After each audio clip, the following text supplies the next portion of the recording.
last night? Yeah. Not that good. What's the deal with the Beach Boys? When you're 75 years old, are you still allowed to call yourself boys? I mean, let me give you the business context first, okay? Business context was this. In 1997, the non-carbonated beverages group at Coca-Cola was starting to actually see a little progress. Non-carbonated beverages were becoming kind of a big deal. We had launched Powerade in 1995. We had launched a brand called Fruitopia. Anyone here remember the brand Fruitopia? Rest in peace. Yeah, a little fruit drink.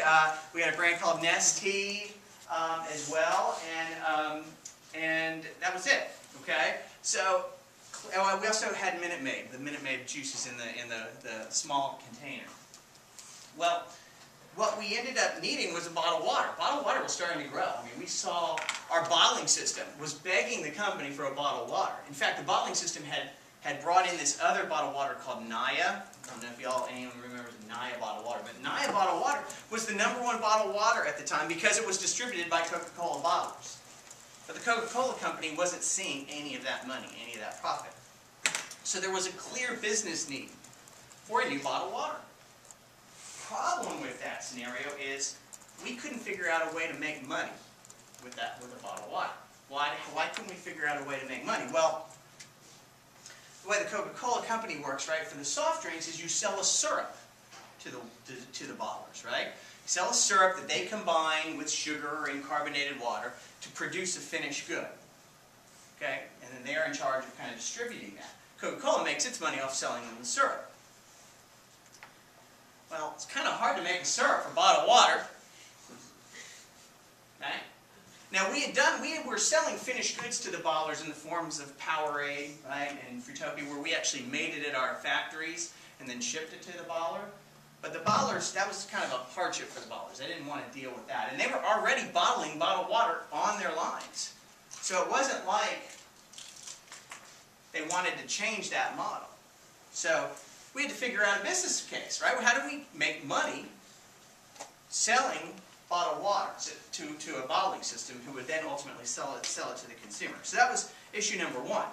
The second issue was, how do we create a product that is in fact different, better, and special, unique, right? We're talking about bottled water, which doesn't have taste differences you could play up. It doesn't have a lot of, on the surface, distinguishing benefits. So that was the other big issue. Okay? So what we did, not surprisingly, as we've kind of talked about in this class so far, is we went and we started thinking about corridors, brainstorming corridors that we could kind of tackle, like, where really could we go with bottled water? So we looked at other categories, we looked at other beverage categories, but then we kind of broadened our scope and looked at other external categories, from athletics to food to medicine. And as a result, came up with a number of concepts. And as I look at these concepts, I want to share a couple of them with you here. Thoughts on that one? Yeah? I would be concerned with the taste. Ah, the taste. Yeah, just seeing it looks like taking medicine. Yeah. Anybody's really going to be attracted to taking medicine. You and just about every other consumer that was researched and that we used on the sample was concerned about the taste, okay? However, what did this ultimately become? Right? This idea, now Coke didn't do it, right? This just shows, right, that the way an idea, there is no new ideas ever. I mean, it's very rare to have an idea, right? This was tested 5 years before vitamin water even was thought of, okay? However, how it was tested and how it was articulated in this concept is something to think about, right? You said, it looks medicinal. Absolutely. What were we thinking, putting a hand of just like pills next to a water, right? I mean, come on. What were we thinking? Other one on this that no one really has come out with is it believable? Is this believable? That if I drink this, look what it's saying. Tonic rejuvenates, moisturizes, and rehydrates your skin from inside out, reaching for below-surface skin cells to nourish from within. It's the most effective way to prevent some of the signs of aging over time. Written in a way, by the the way, that some of the signs of aging, right? But the BS meter went off big time on this one, which is something you always have to watch out for when you're writing concepts, right? Do you have support? It never tells us, and you guys noted this very effectively, right? It never tells you how it's going to do this and why it's going to do it. The fact of the matter is, and someone said, all water kind of does this, right? If you drink enough water, it should help moisturize your skin and make you look a little better. Purity and minerals, okay? Anyone know how Dasani's made? Is it municipal tap water? Absolutely it is. City water that is put through, now, city water that is put through a very highly developed filtration process called reverse osmosis. And if any of y'all took chemistry or are a chemist in the room, you know that reverse osmosis is a filtration process that basically gives you pure H2O. 99.9999% pure H2O. Okay? Problem with that is that when you drink pure H2O, it doesn't taste good. It doesn't taste like what we call good water. It kind of tastes flat. Okay? So, what we did was we put in some minerals. And we put in minerals to help augment the taste a little bit. Right? Potassium, a little bit of potassium, a little bit of sodium, just a tinge of minerals. Right? And what did that solve? Solve two issues. Solve the taste issue. We got this thing tasting pretty darn good, right? And on the label we said pure water with I don't know, enhanced with minerals or infused with minerals for a pure fresh taste or something like that. So it hit the taste. What else did it do from a business perspective? Yeah. It sell the minerals to the bottlers. Yeah. All of a sudden we now had a way to make money off bottled water.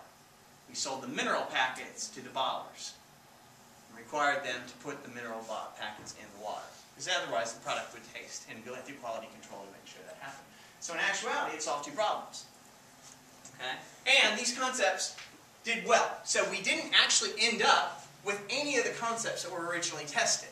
And we went back and retested it again, right? And got some more context around what the visuals should be. But it was a combination of Pura and Bonaqua. So what happened? Well, we went up and we had this great research. We presented it up to the CMO at the time, who was Sergio Zeman. Sergio Zeman, you know, the guy that, you know, has an ego the size of Texas, and the guy who invented Diet Coke, and also was the guy that invented New Coke. And he looked at us, and we presented it to him, and he said, absolutely not. And I might have told you this story. Did I tell you this story? No. We said, here it is. It's tested great. We're ready to move forward. Here's what we expect the volume to be based on some preliminary forecasts. And he looked at us and he said, over my dead body, is the Coca-Cola company ever going to launch a bottle of water? Slammed his hand down on the desk, and we're just like, this would have been nice to know that this was his opinion before we kind of did all this work. But yeah, he went in, and his mantra was, bottled water cannibalizes Diet Coke. That was his reasoning. Bottled water cannibalizes Diet Coke. And so we went through all that, and he decided to kill it because he didn't want bottled water. In our own system, we cannibalizing Diet Coke, which was at the time and still is the #2 product in the company's mix. By the way, the upshot of this story was that in fact Pepsi was working on a bottle of water at the same time as Coke. We shelved ours for a year until Sergio Zeman left a year later. The day after he left, the president of Coca-Cola USA said, start the bottled water project back. Okay, so it was a year gap, but Pepsi went out and actually had a product in the marketplace, Aquafina, which I'm not sure it still is, but for years was always the #1 bottle of water in the marketplace. Coke was always #2. Reason? It was out a year later.